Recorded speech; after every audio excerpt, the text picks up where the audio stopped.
Como nasceu O Segredo dos 12 Profetas, ou Um Extraordinário Livro de Coincidências, esse meu segundo livro pela bravíssima, pela feroz editora Armada de Santo André, São Paulo. Ele nasceu, na verdade eu vou falar antes o que aconteceu, que despertou meu interesse sobre a Inconfidência Mineira lá pelos idos de 1999, 2000. Eu, ouvindo e lendo coisas sobre a Inconfidência Mineira, eu fiquei perplexo em relação ao seguinte: como as mesmas fontes primárias podem despertar posicionamentos de intelectuais e de estudiosos tão díspares sobre Tiradentes, sobre Tomás Antônio Gonzaga, sobre aquela tríade, né, de literatos, Alvarenga Peixoto, Cláudio Manuel da Costa e o próprio Tomás Antônio Gonzaga. Como poderia existir posicionamentos tão díspares, com base, como eu disse, nas mesmas fontes primárias?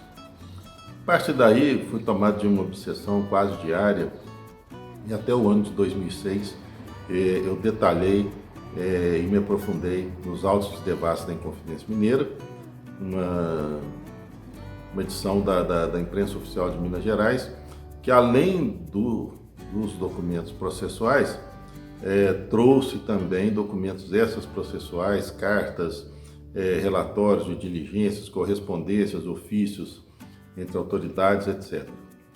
E também estudei e me debrucei sobre a poesia completa dos Inconfidentes, porque ali existem algumas manifestações que são importantes.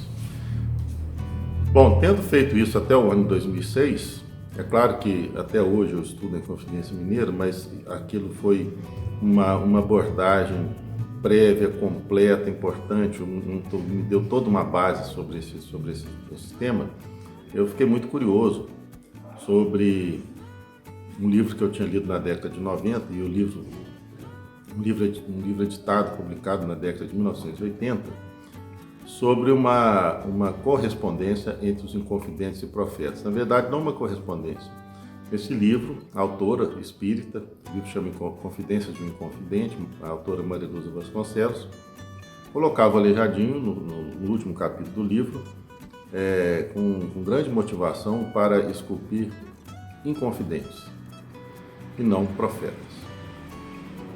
E tendo então eu aí nesse início de 2000, tendo adquirido grande conhecimento factual sobre a Inconfidência Mineira, eu fiquei realmente, me senti motivado para responder essa pergunta, né? Seriam ali os profetas de Congonhas do Campo, obra-prima do Aleijadinho, esculpida entre 1800 e 1806, na verdade, representações dos Inconfidentes?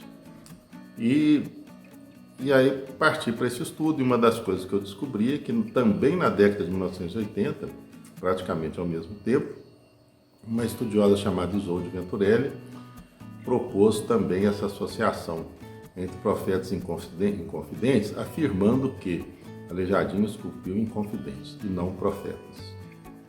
Bom, fui estudando sobre isso, um tema perigosíssimo, porque você pode fazer algumas decolagens aí do plano real, não é? E fazer algumas viagens com base, às vezes, em coincidências mesmo, em indícios, em situações que você não pode afirmar. Mas eu procurei fazer de tudo para não cair no mesmo erro dessas duas autoras, né? E tendo muito mais conhecimento do que elas sobre a Inconfidência Mineira. O fato é que eu não esperava que isso virasse um livro, né? E acabou virando. E um livro interessantíssimo, tá? Eu posso assim dizer para vocês que essa foi a minha motivação inicial. Não era escrever um livro, mas o material que foi aparecendo foi tão interessante, foi tão importante, que acabou se acumulando, né, de tal maneira que foi muito divertido também, de maneira que naturalmente foi se formando O Segredo dos 12 Profetas, ou Um Extraordinário livro de coincidências. Então essa é a gênese desse livro, é por isso que ele nasceu e como ele reúne gênios de uma época de ouro da história da América, no caso o Aleijadinho e o próprio Grupo Inconfidente, o Tiradentes, Padre Rolim, Padre Toledo, Tomás Antônio Gonzaga, Cláudio Manuel da Costa, Alvarenga Peixoto, José Alves Maciel e tantos outros. Então ele tem, vamos dizer assim, o seu valor, né? E que é emprestado pela riqueza dessas próprias personagens. Então é isso. Bom, no início, diante de algumas coincidências importantes, diante de algumas coincidências interessantes, eu pensei assim, eu vou poder provar que esses profetas de Congonhas são esculturas de profetas, mas eles também têm ali imagens, homenagens aos Inconfidentes de Minas Gerais. E nisso eu não concordo com as autoras que eu citei que me antecederam, porque elas falaram que Aleijadinho esculpiu Inconfidentes, não esculpiu profetas. Não é verdade, ele esculpiu profetas. Rapidamente falando, nós sabemos que a iconografia católica ela tem a sua funcionalidade, né? Quer dizer, os personagens bíblicos, eles são representados com certos símbolos, portando certos símbolos que permitam a sua identificação. Então, existe ali escultura de profetas, muito embora a iconografia católica não tenha sido observada em algumas imagens, isso é muito interessante, isso eu mostro no livro também. Então eu queria provar, eu senti que ali havia um caminho para eu provar que os Inconfidentes de Minas Gerais estavam representados naquelas imagens dos profetas. E fui perseguindo isso de uma maneira muito interessante, porque sem forçar nada, sem nenhuma forçação de barra, essas coincidências iam aparecendo e iam se multiplicando. De maneira que esse livro, ele tem, vamos dizer assim, uma tríplice característica, tá? E isso fica claro para o leitor distinguir quando uma característica aparece mais do que outra. Que 3 características seriam essas? É um livro de um escritor, ou seja, eu tenho uma certa liberdade de escritor, né? Não do escritor que faz literatura pura, mas um pouco dessa liberdade de quem faz uma literatura. É um livro de um jornalista, um livro de apuração. Eu tenho aí também a liberdade de expor algumas coisas que o jornalismo se permite expor, mas que o meio acadêmico, até por preconceito ou por ter receios, ele não expõe, né? Algumas coincidências, eu diria que pertencem talvez a um outro mundo aí, né? Não a esse. E isso eu coloco como jornalista e o leitor vai ter a sua condição de saber se aquilo tem valor ou não. Eu não entro nesse mérito, apenas exponho como jornalista. O jornalista faz isso e deixa o juízo, bom jornalista, não se vê muito por aí, e deixa o juízo para quem lê. E uma terceira característica, além do escritor e do jornalista, é do historiador, tá? Daquele que vai tratar da história do seu país com imenso respeito por esse patrimônio que não pertence ao historiador, pertence a todas as pessoas.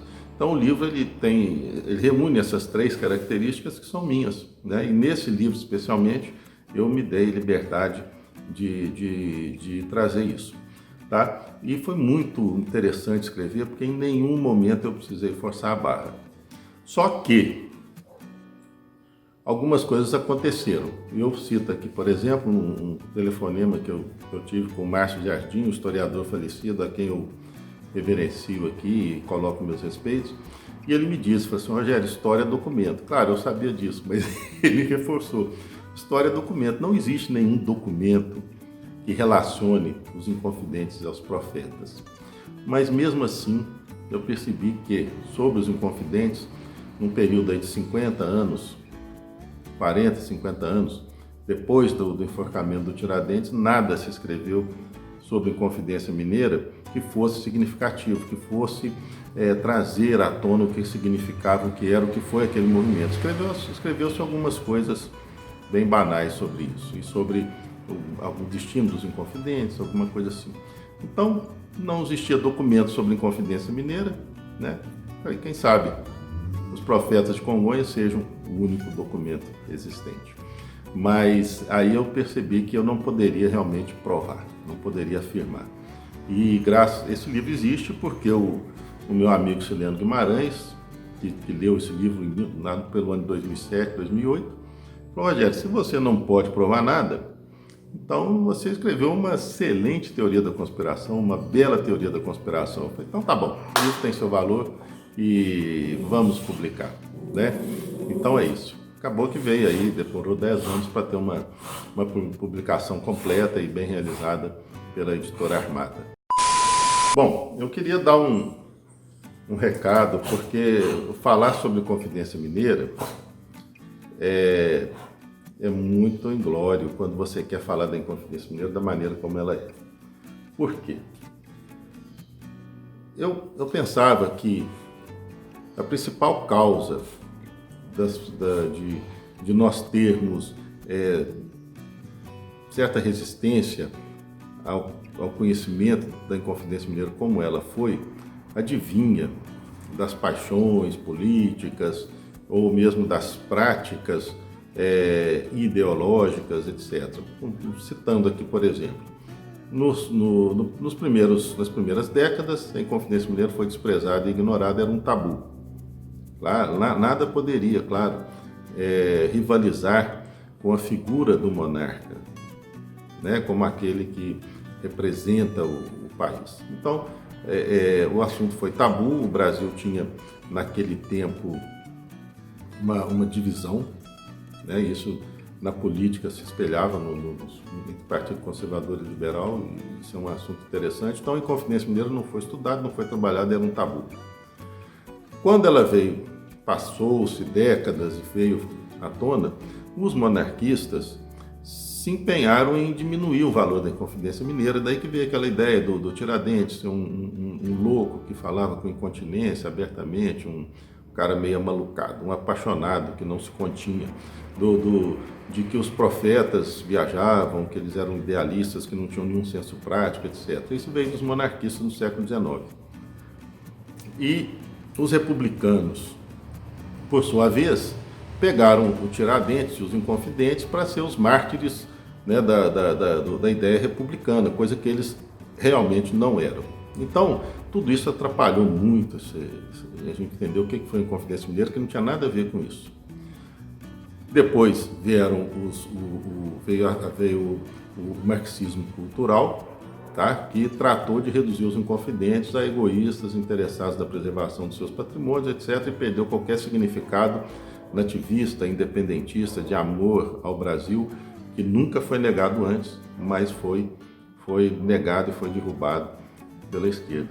Mas a principal resistência que se tem à Inconfidência Mineira são os bairrismos. Por incrível que pareça, hoje eu percebo isso. Primeiro, eu quero dizer o seguinte: a Inconfidência Mineira, ela é um acontecimento de importância continental.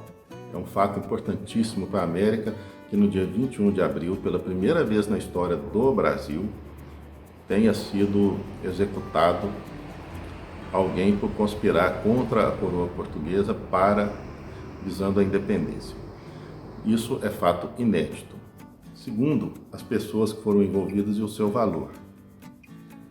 Tá?